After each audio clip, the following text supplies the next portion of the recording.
अस्सलाम वालेकुम, मेरा नाम डॉक्टर मोहसिन है। मैं कंसल्टेंट फिजिशियन और एंडोक्राइनोलॉजिस्ट हूँ। सबसे पहले यूनिक केयर की टीम की तरफ से आप सब लोगों को बहुत-बहुत रमज़ान मुबारक। आज की इस वीडियो में हम डिस्कस करेंगे कि जो डायबिटिक पेशेंट्स हैं वो रमज़ान के दौरान अपनी शुगर को किस तरह बेहतर तरीके से कंट्रोल कर सकते हैं ताकि वो रमज़ान के दौरान किसी भी डायबिटीज़ की कॉम्प्लिकेशन से बच सकें। तो आइए स्टार्ट करते हैं अपनी इस वीडियो को। डायबिटिक पेशेंट्स के लिए सबसे इम्पॉर्टेंट बात यह है कि रमज़ान शुरू होने से पहले वो एक दफ़ा अपने मालिज के पास ज़रूर विज़िट करें। इस विज़िट के 3 इम्पॉर्टेंट मकसद होते हैं। पहला मकसद ये होता है कि वो अपनी प्री रमज़ान असेसमेंट करवाएं और ये पता चलाएं अपने आप को कि वो किस कैटेगरी के अंदर फ़ॉल करते हैं, हाई रिस्क, मीडियम रिस्क या लो रिस्क। दूसरा फ़ायदा इस असेसमेंट का ये होता है कि उनकी जो मेडिकेशंस हैं वो एडजस्ट की जाती हैं ताकि रमज़ान के दौरान उनको किसी भी किस्म की कोई कॉम्प्लिकेशन ना डेवलप हो।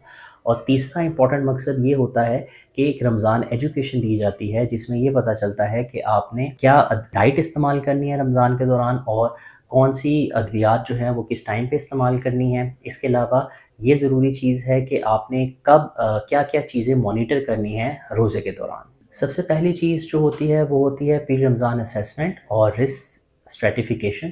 इसके अंदर ये देखा जाता है कि पेशेंट किस रिस्क कैटेगरी के अंदर फॉल कर रहा है, हाई रिस्क, मीडियम रिस्क और लो रिस्क।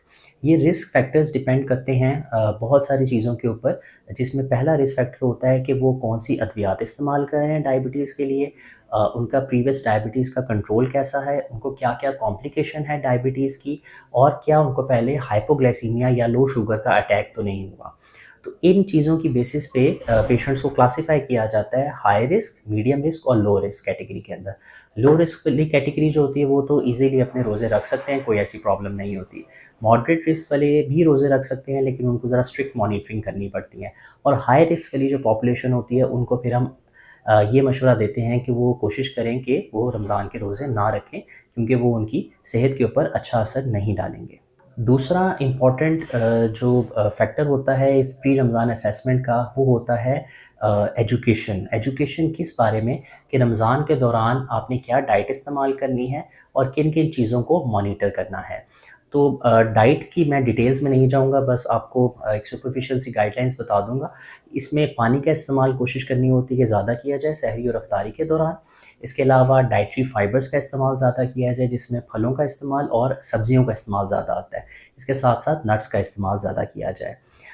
इसके अलावा जो दूसरी इम्पॉर्टेंट चीज़ है कि जिन चीज़ों को मॉनिटर करना है रोज़े के दौरान वो ये है कि आपको अगर कहीं पे भी ये महसूस हो कि आपकी शुगर कम हो रही है, जिसकी अलामात ये होती हैं कि दिल की धड़कन तेज़ हो जाना, आँखों के आगे अंधेरा आना, ठंडे पसीने आना या घबराहट होने लग जाना, तो वहाँ पे आप अपनी शुगर को लाज़मी चेक करें और अगर आपकी शुगर 60 से कम है या 300 से ज़्यादा है, तो उस कंडीशन में फिर ये रिकमेंड किया जाता है कि आप इस रोज़े को कंटिन्यू ना करें और इसको तोड़ लें। तीसरा जो पॉइंट है इस प्री रमज़ान असेसमेंट का वो होता है मेडिकेशन एडजस्टमेंट।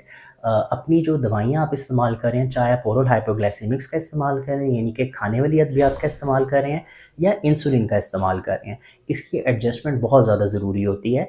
अगर आपने रोज़ा रखना है तो हम सबको पता है कि इसमें दो दफ़ा ही ज़्यादा खाना खाया जाता है और काफ़ी वक्फ़ा बीच में आता है जिसमें खाने का इस्तेमाल नहीं किया जाता।